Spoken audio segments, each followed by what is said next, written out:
In this episode, finally you found somebody that respects you, and finally you don't have to be afraid. I came here specifically to hear that message that you just said. He messed around with her head. And my siblings. Well, I have to say, his apology is long overdue. She really wanted to marry you. You were like the one she just lived for, and you would have made a great husband, but now you're going to make a great husband for the right girl. And you mustn't ever feel any, oh my God, I'm going to cry.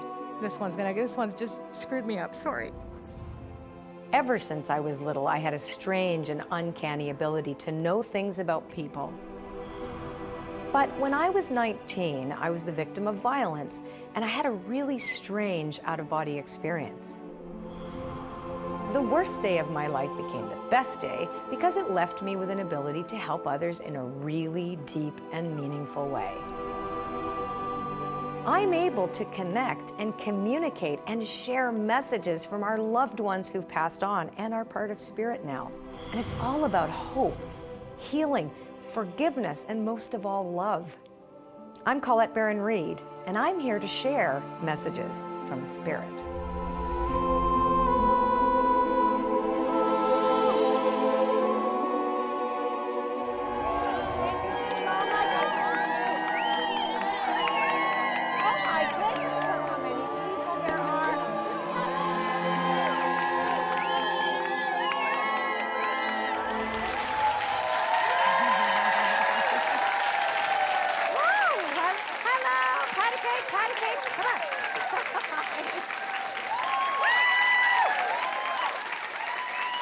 This is a father who has passed who was a football player and wants to throw a football. There's only one person in this room that would connect to this man.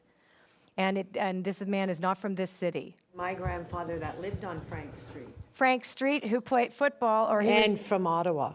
right, that's got to be her. This is definitely somebody. And was an alcoholic. Yeah, this is an alcoholic. Okay, I'm sorry, but the alcoholics always are, they have no boundaries, even on the other side. No, they're not. I'm sorry, I can't make him go. This is your dad's dad? My mom's dad, he was blind, so he would always throw things and tell you to Throw catch. things. Catch it, yes, okay. Okay, so he's showing that you have two fathers, and one is also passed of the two fathers. You don't know. He's showing me that, first he's apologizing for your mother's choice in fathers. Do you understand this? Yes. And he's apologizing because of abuse. He's apologizing because you were not protected. He was abusive, so is what he's saying too. So I know you guys all thought he was fun, etc., but it's no excuse. He's saying that he didn't abandon the family because he was blind. His behavior as the alcoholic was what was, you understand this, right? Totally. So, and the ancestral choices, and you were subjected to those choices, and no one has ever acknowledged that for you. And he wants to set you free today, that you did not deserve any of it, and that your mother also, was the brunt of this and carried it on. Does that ring true for you? Very accurate. Yeah. So was there a Bob also? Did he hang out with a Bob, or he says, get rid of Bob, I got rid of Bob. No, obviously, why would you get rid of a Bob? Did you get rid of a Bob? No, my grandmother owned a boarding home, so there was a lot of different Right, getting rid of, yeah, Bobs. I understand that. Lots of Bobs, I understand. I get it, yeah, I get it, because I felt like getting rid of all these people, I see. But also that you were subjected to environments that you shouldn't have been. I understand now Yeah. he's showing that. So in your adult life, the point, why is he telling me this right now? And he's also got tinnitus, because I'm hearing, I don't know if you get that, because it's like the ee in the ear. So he says that you get that too when you feel intuition and you kind of push it away. You get that high pitch in your ear, which is actually not pleasant. But he says that in your adult life, a lot of your choices came as well because you learned this from your mom. And you've been married twice? Once, but With a second? yes. Okay, and you're still with that second person? Yep. Good, because he says, don't throw that guy out. No. That's the keeper. That's the one that they. That's the one you get to keep. Thank you. And but There's he. only two. Yeah, but it's really important that that you understand the nature of what's happening right now for you in relationships, and also how you bring this forward into the world. That finally you found somebody that respects you, and finally you don't have to be afraid. I came here specifically to hear that message that you just said. Well, enjoy. And a ring should be coming shortly. Don't say no to it. No. Okay.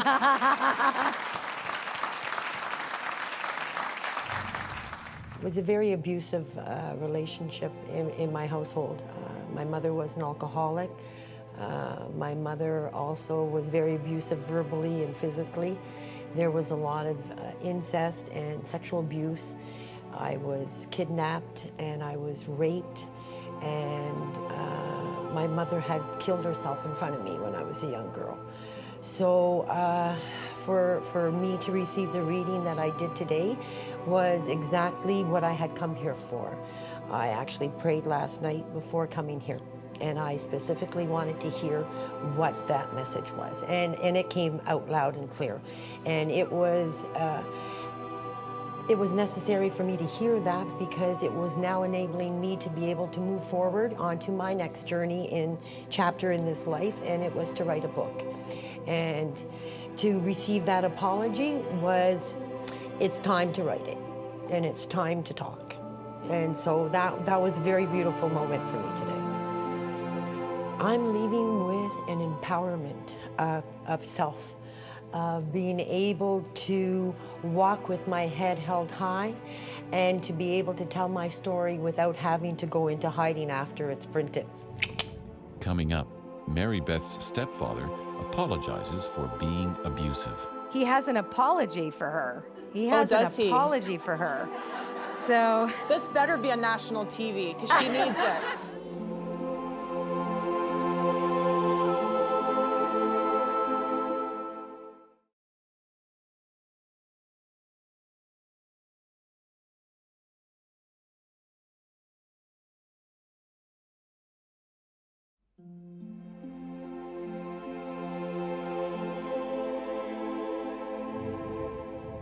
In this reading, Mary Beth connects to her stepfather.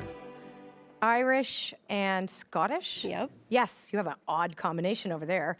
Was there a Bob also? It was my mother's ex-husband. That's fine. He was an alcoholic and he's dead. Okay, so and he's connected to you, and his name was Bob, because remember I was looking for Bob before over here. Yeah, I didn't, again, Of took me a while to course not. process You that, won't remember yeah. your own name. I understand Right. that. This is Bob. Right. Your mom, your Yeah. mother needs to hear from him. So when you go home, yes, wait, he has an apology for her. He has an does he? apology for her. So This better be on national TV, because she needs it. She deserves he's it. saying her bitterness comes from him, and she needs to spit it out. She is lovable. She is beautiful. He messed around with her head. And my siblings. Well, I have to say, his apology is long overdue. You all need to know that everything that you are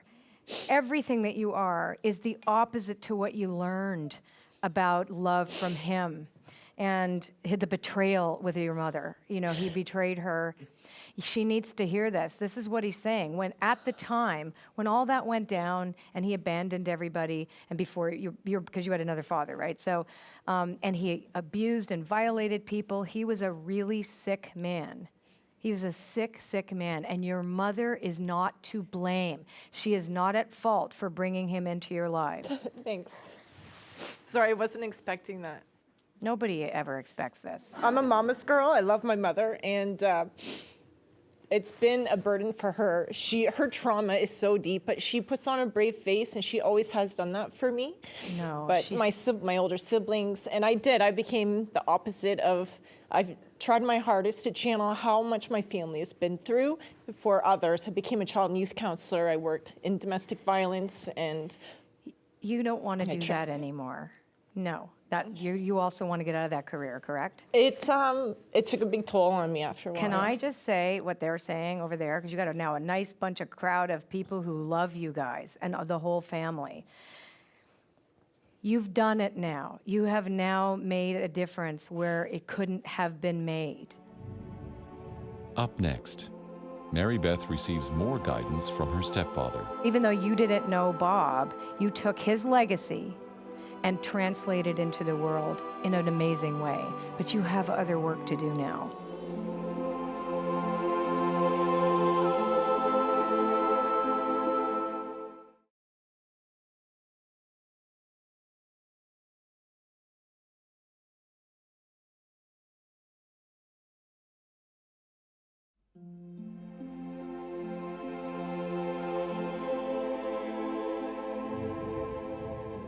In the second part of Mary Beth's reading, she is still connecting to her stepfather. You are an empty well now.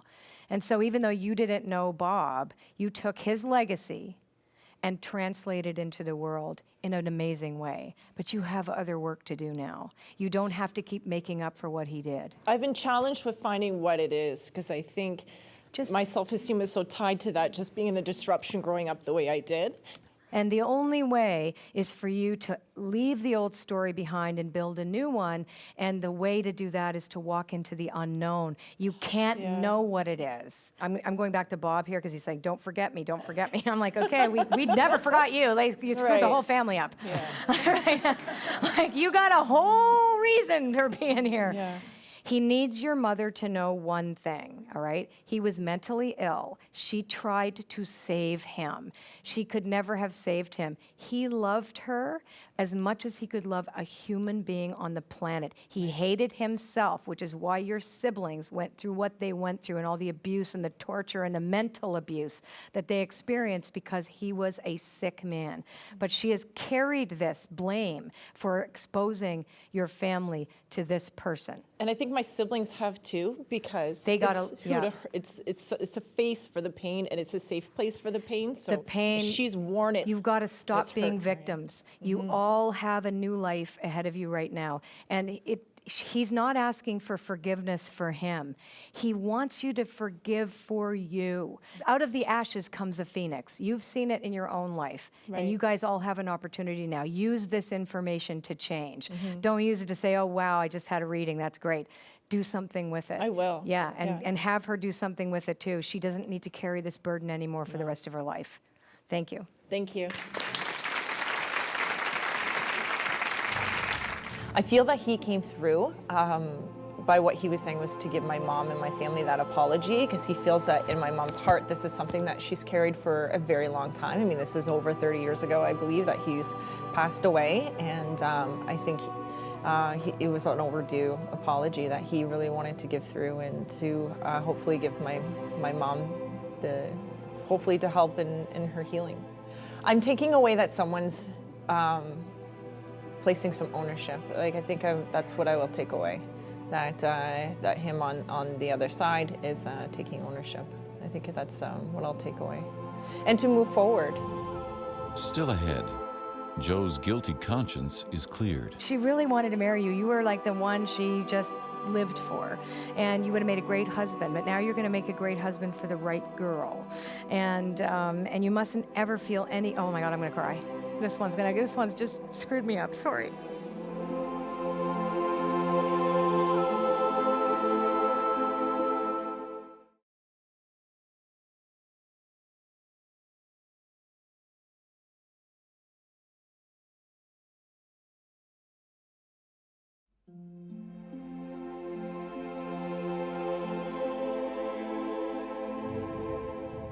In this reading, Joe connects to his late girlfriend. I think I want to come to you. I keep coming over there. Are the two of you connected? You are connected? Are you connected by love? Oh, well, no, he's like a family member. Yeah, so Friend are of you family. best friends with her? My sister's passed away, and this was her boyfriend. This was your boyfriend. Thank you. I'm sorry. Yeah, so you were connected by love. You Yes. loved your sister, and she is very distraught about you. I feel her depression is very deep. So distraught that you haven't taken it seriously, moved on well enough, or does this make sense at all? She's acknowledging that. Okay, you don't have to talk to me at all. it's not a suicide, but it feels like somebody, it's too many drugs, or it does not a suicide, or she was sick and then she had to be on drugs. Why am I saying this? I don't want to guess, but I'm seeing all these bottles everywhere. Drunk driver. Oh, drunk driver. I see bottles everywhere. Sorry. Yes.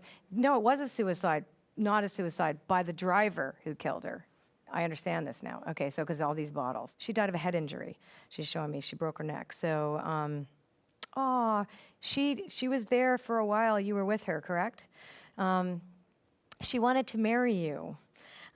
She really wanted to marry you. And did you ask her while she was in the hospital? She asked me before. She asked you before. That's okay. She's like, you don't feel bad. It's like you did. She really wanted to marry you. You were like the one she just lived for, and you would have made a great husband. But now you're going to make a great husband for the right girl, and you mustn't ever feel any. Oh my God, I'm going to cry.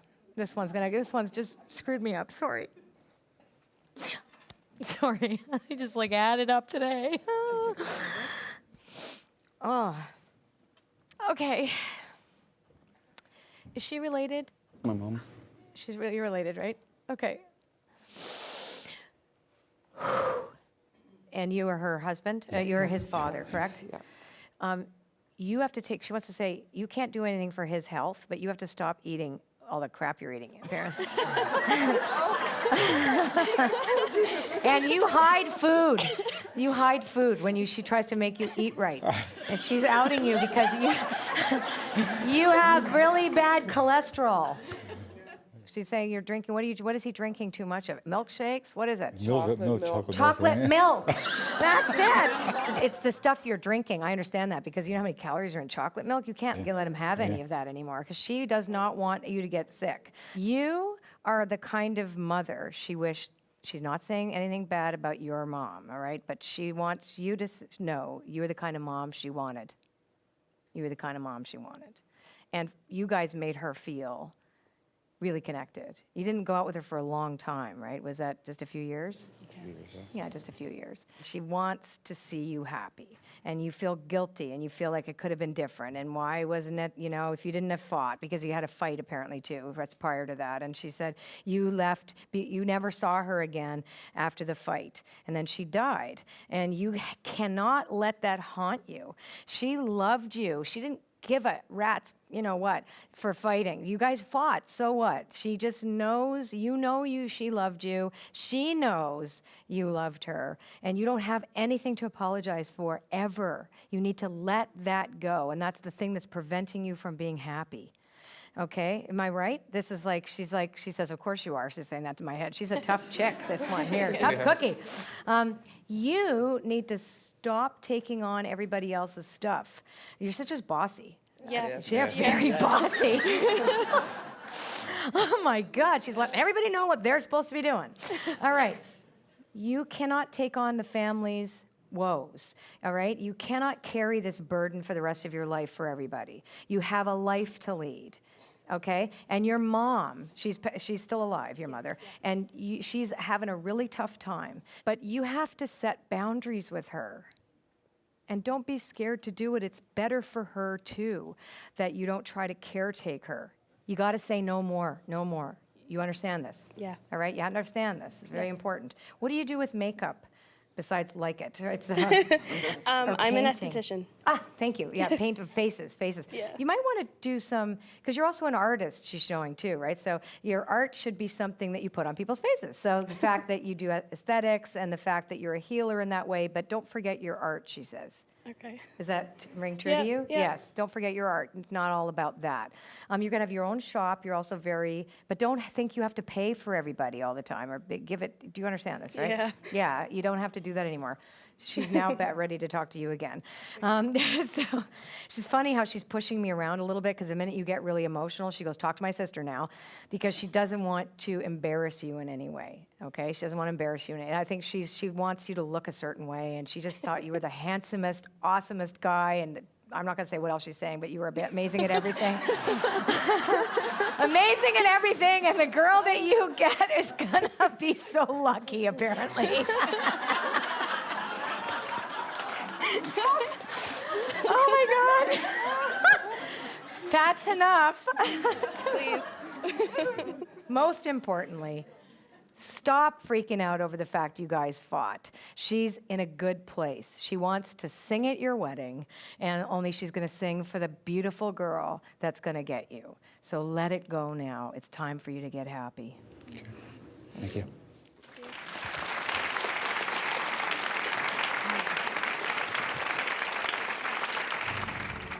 It's still hard. It's going to be hard. Like I said, it's been 10 years, and you do what you can in those 10 years, but it still feels like it happened yesterday. So I get to go home and tell my whole family that she spoke to me today, and it's just nice to know that she knows that I'm trying to help everybody else out, and that I am a burden holder, but it's nice to know that it's appreciated, or that it's acknowledged, and that they're going to be okay. I don't have to do that. They're going to be okay. It was walking to work, and the drunk driver hit her. And in the reading today, she came through, and the details that came out, not known by anybody. The only two people on the planet that knew were me and Shannon. Even now, I look back, and it was just such a pointless argument, and I know it wouldn't have lasted, but I just never got that chance to, say sorry. Guilt isn't there anymore of not having that chance to say I'm sorry. I communicate with loved ones who have passed in order to bring through their messages, because until we're willing to face our old stories, they'll continue to have power over us. Our loved ones want to make sure that we live our lives to the fullest. So until next time, I'm Colette Baron-Reid with Messages from Spirit.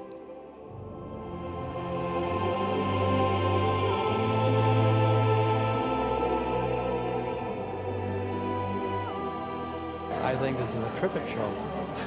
I was very, very surprised, and you get emotional while you're here. Oh, I think it's just wonderful. I'm really surprised at the things that she comes up with, but I also believe what she's doing. The show is absolutely fantastic. Colette is just fabulous. I love how she can bring in your relatives from the past. People are just touched by the words that she says.